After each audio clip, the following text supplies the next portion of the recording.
Welcome back to the Dryline Podcast, OKC's home for thoughtful analysis on its mercurial weather, sacred sports, and damn fine people. Hosted by me, the Dryline's editor-in-chief, Ryan Fightmaster. In our home, we recently celebrated an important birthday. One of those milestone birthdays. One of those days that pretty much means you're an adult and there's no going back. I won't say the specific age involved here. That would be unbecoming of me. I won't even say whose birthday it was. All I can tell you is that it wasn't my newborn son's 30th birthday, nor was it mine. Okay, that's it. All I will say. And because of this landmark day, and the fact that my wife and I's life has devolved into one long conversation about how to improve our newborn's gassiness, we decided the time was right to get some Dippin' Dots in our hands and on our faces. Okay, well, actually, we didn't get any Dippin' Dots, just Modelo's. But still, we had something cold in our hands on a summer night at everyone's favorite Oklahoma City theme park, Frontier City. Oh, man. It had been like 25 years since I'd gone to Frontier City. So I was very curious when we went last week, and I had a few questions, like, had Frontier City held up? Were people still going to Frontier City? Were there any new rides? Which is better, the Silver Bullet or the Wildcat? Was the park still cool? Was Frontier City ever cool? Will Frontier City stay in business? Man, a lot of questions, a lot of pressure on Frontier City, by the way. But I found those answers to all those questions and more in my 2,500-word essay that we published this week on Substack, linked in the show notes. And honestly, that was a really, really fun essay to write. Because I loved Frontier City as a kid, and it was really cool going back. It was just awesome. You know, I put a ton of photos in of the grounds in case you're curious. And at the end of the day, really, the question at hand was, is Frontier City as epic as I remember it being? And the answer, spoiler here right off the top, is no. It is not as epic as I remember it being. But the reasons are not what you think. I did not want this to be true either, because going in, I was worried that the park would be run down and dirty, without any reinvestment in years from its parent company, Six Flags. I was mentally prepared to be disappointed. But immediately, as soon as I stepped into the park and into the gift shop, I was relieved. Frontier City was sparkling clean. Nothing was falling apart. All the rides were operating. Everything was newly painted. There are even new rides everywhere. We'll get to those in a second in a full breakdown of Frontier City's rides. There's even a peninsula bar now in the log ride lagoon at the spot where the log ride hits the water. Okay? Again, more on that in a second. They even had this kick-ass red dirt country band playing from noon to 4, something they have almost every Saturday and will have for the rest of the season. The gun and stunt show still runs twice a day, every day. In the flower beds. Of course, I'm an adult now, 37 years old.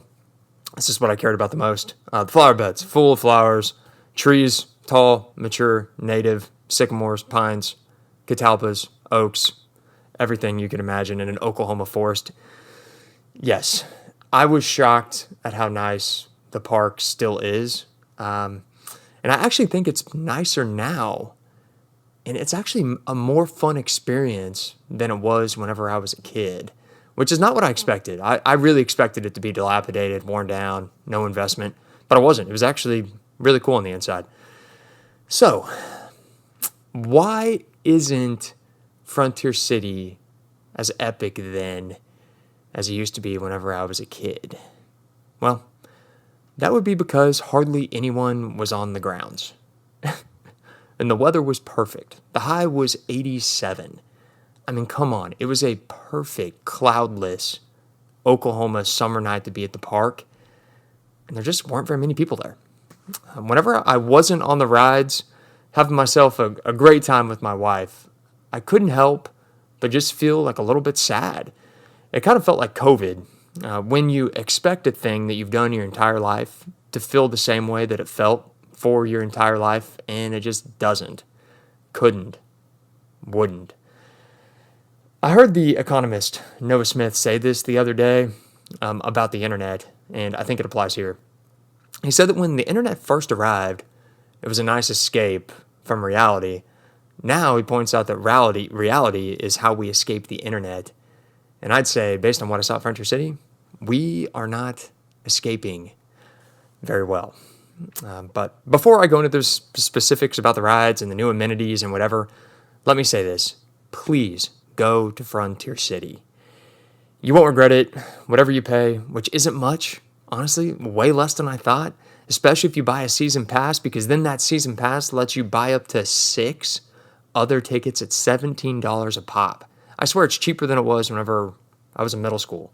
So it's really affordable to go, and the food and the drinks are expensive, obviously, but it's really not that bad to get in.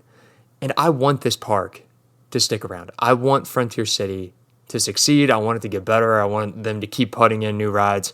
And I want my kid to spend some summers at this park with a season pass. So, before we get into the breakdown, let's all go to Frontier City. That's my message. Just get there. It's worth it. Okay, enough of the existential tech sadness shit and back to why Frontier City is still badass. And I'm even ranked the roller coasters, by the way. That's coming up here in a second. But first, can you tell I've listened to Gabe a lot? This gift shop at Frontier City, I swear. Okay, all right. So you get through security, where my wife and I successfully smuggled in snacks and various other refreshments in the hidden compartment of our son's stroller. And then you're forced directly into the gift shop. You cannot avoid going into the gift shop. And let me go on the record here saying this. The Frontier City gift shop is so badass. It's a legitimate log cabin. It's huge in there. It's also air conditioned. So it's like this reprieve right before you go in. It is so nice in there. The merch is legit. I almost bought a Crew Deck sweatshirt, but they didn't have my size. It's only youth sizes, unfortunately.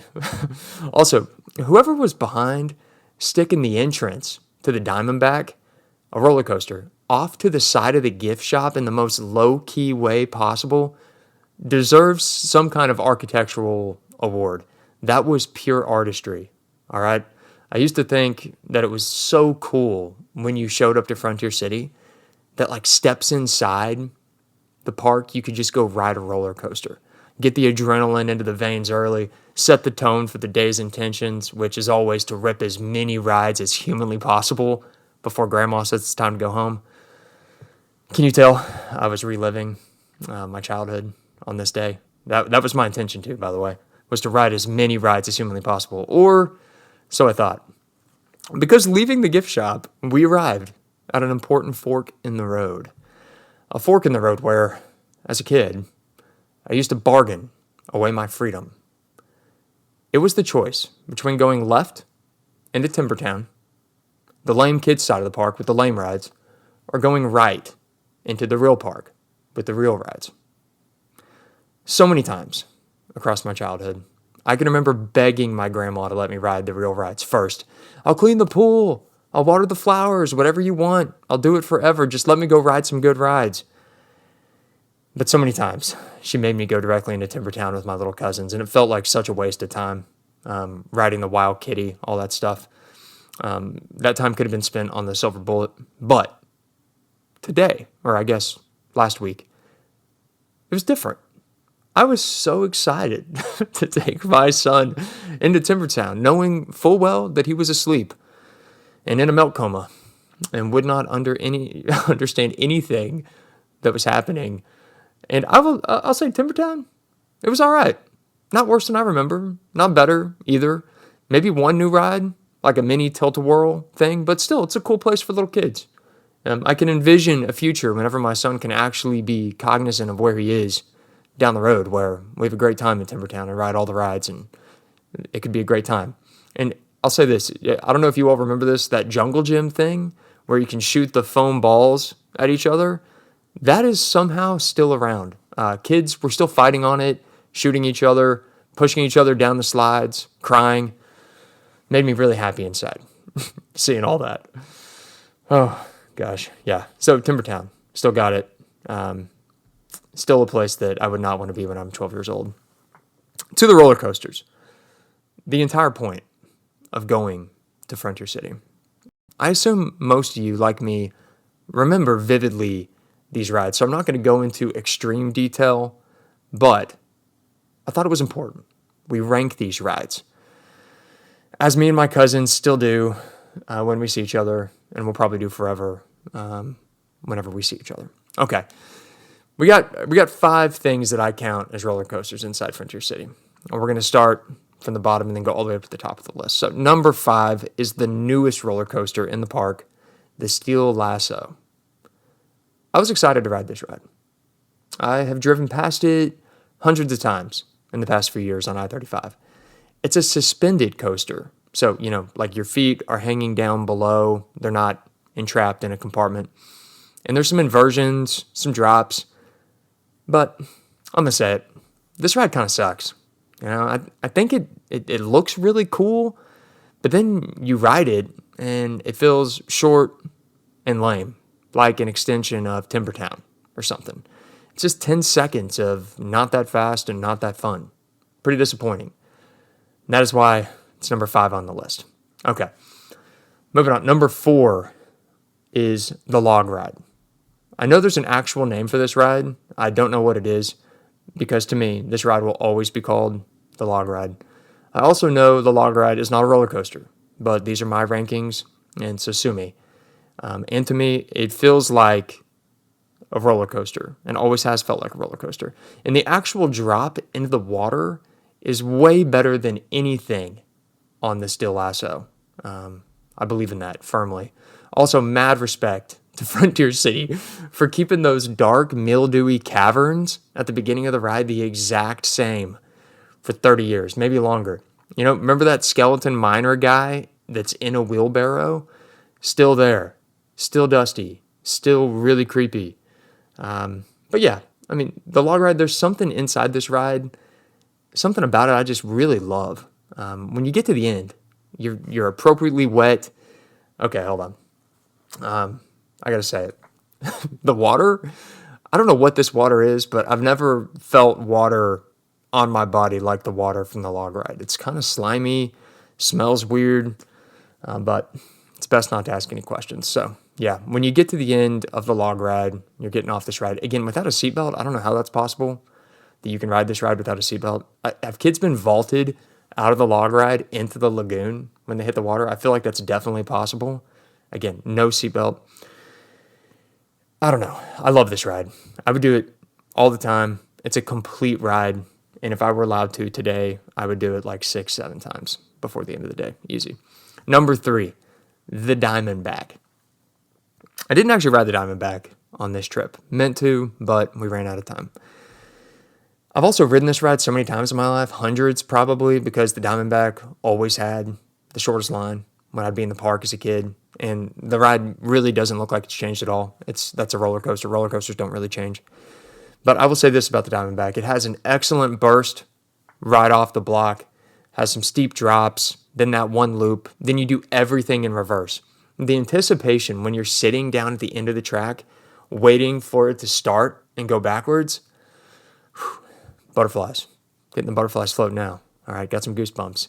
It's a really, really fun roller coaster. Incomplete roller coaster, I will say, but a perfect start and primer for everything else that's going to happen in the park. And we've already talked about it. The way they built that into the gift shop, so cool. Number 2, the Silver Bullet. This was hard because I love this ride so much, so much. It's pretty much the opposite of the Steel Lasso experience. You don't expect much of it. It was built in '86, and it really doesn't look like much. The roller coaster seems to be like stacked on top of itself in a really small space. But God, this ride is awesome. The first drop, it's still so good. Then that inverted loop, then you go indoors through a tunnel while you're pulling some G's. Amazing roller coaster. I forgot how awesome this ride is. I love this ride. It's short and it's complete and it punches way up above its weight class. My wife had also never been to Frontier City. She rode the Silver Bullet, and she loved it. So, I don't know. It's a great ride. Great ride. Still got it. But number one is and will always be the Wildcat. Ever since I was a kid, I'd wanted to ride the Wildcat at night. I'd only ridden it during the day, the only time I could go with my grandma and aunt during summer breaks, and I just knew that there was something to find on this ride after the sun had gone down. Something in its views over OKC, something in the trees, I don't know, just something. So, as the park was about to close, we had 20 minutes left. I desperately asked my wife if she'd be down to ride it with me. We'd ridden it earlier in the day, and it was great, yes, as always, but my vision of a Wildcat ride at night had only grown stronger after that, and thankfully, she was down. So we pushed our son's bedtime even further back into the night, sacrificed more sleep cycles, and wow, it's totally worth it. The Wildcat is an awesome, awesome, awesome ride. The price of the season pass itself is worth the Wildcat. The views were insane up there. The sun had set like probably 30 minutes before. Moon was hanging right above the wooden tracks. It was like this blue, hazy blue of the prairie was just hanging out over all of Oklahoma in every direction. Moon was up there. I don't know. I held up my hands for every second, just rammed the shit out of my ribs into the side of the cart, got my brain smashed against my skull. All worth it. And my wife said at best afterward, it's not as good of a roller coaster as the Silver Bullet, but it's just a better ride. There's something about it that's just magical. Like I know that Boomtown Creamery has a higher quality ice cream than Brahms. I know this. I know it tastes better. But when it's 9 o'clock and I need ice cream, I know where to go. I know what to get. An orange sherbet freeze from Brahms. Ordinary, magical, perfect, forever. The Wildcat. Okay. A few other thoughts from Frontier City. There are several new rides in the park. One of them I had not seen before is the River Rapids ride, which, again, I don't remember this as a kid. Please let me know if this has been around. I do not believe it was around. But it looked really cool. I will look forward to the day whenever someone in my family is willing to go ride this ride with me and get absolutely drenched, which nobody in my family, including myself, was up for that whenever we were at the park. Swimsuit will be required to ride that ride. I also know, I mentioned it earlier, but the grounds were just so well kept. The trees, they're huge, and as the sun started to set, it was just a really cool place to walk around.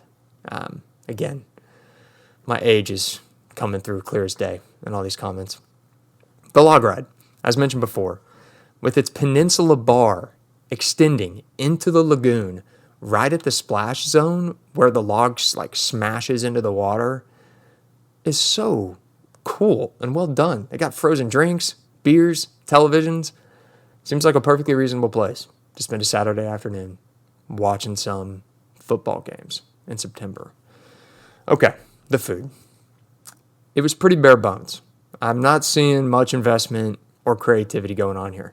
But they did have, in one food bar area down by the Wildcat, some Indian tacos. They also have a spicy chicken sandwich that I was told was solid. They did have some funnel cakes too, Oreo funnel cakes. So overall, sufficient food selection. Probably better than the food selection that they had as a kid. But still, I don't know. There could be some better food. Also, beers wise, I was curious what kind of local representation they might have in their beer offerings, and they had absolutely no local representation. We're talking arena-esque quality beer options: Bud Light, Coors Light, Miller Lite, Modelo, Corona, some beer called Garage. I guess that's like this lime beer. That was it. Some Cutthroat cocktails, Mai Tai, a mule. That was it. I really wanted a Neon Sunshine or a Cowboy Cold or an F5. I would have taken any of those things, but they didn't have them. That is something I want to see improve. That's really my only qualm with Frontier City is the beer. Okay, and lastly, last comment on Frontier City is shout out to the band Redland out of Davenport, Oklahoma. They've been playing all summer on Saturday afternoons on the main stage every few weeks, and they're going to play for the rest of the year too. And they are so good. They have an actual fiddler in the band, amazing vocals, just excellent. Red Dirt music, sound. They were covering Jason Boland. Really, really good. I mean, the quality was pretty unbelievable. Another shout out to Frontier City for the music that was in the grounds, piping in through the speakers. Got some Billy Currington going on, some Rodney Atkins. Great vibes music. They know their audience. It was country and country only, playing in Frontier City. Okay.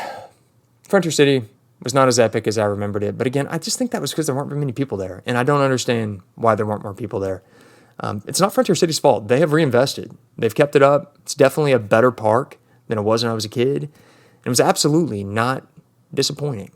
I love Frontier City. Still love Frontier City. And I will be back. And I hope you will too.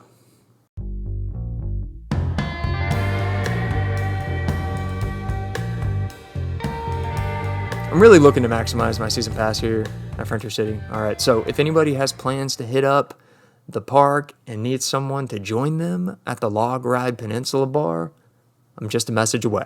That's all I'm saying. If you enjoyed this podcast, please drop us a review wherever you're listening, and please subscribe too, both here and on Substack so you never miss our writing about OKC's culture. And tell your friends about what we're doing over here at the Dry Line. Send them this show. And get everybody involved in the place where Oklahoma City's culture finds a truer understanding. Until the next time, you'll know where to find us at the Powerhouse. Oklahoma, where the wind comes sweeping down the plains. Oh, God.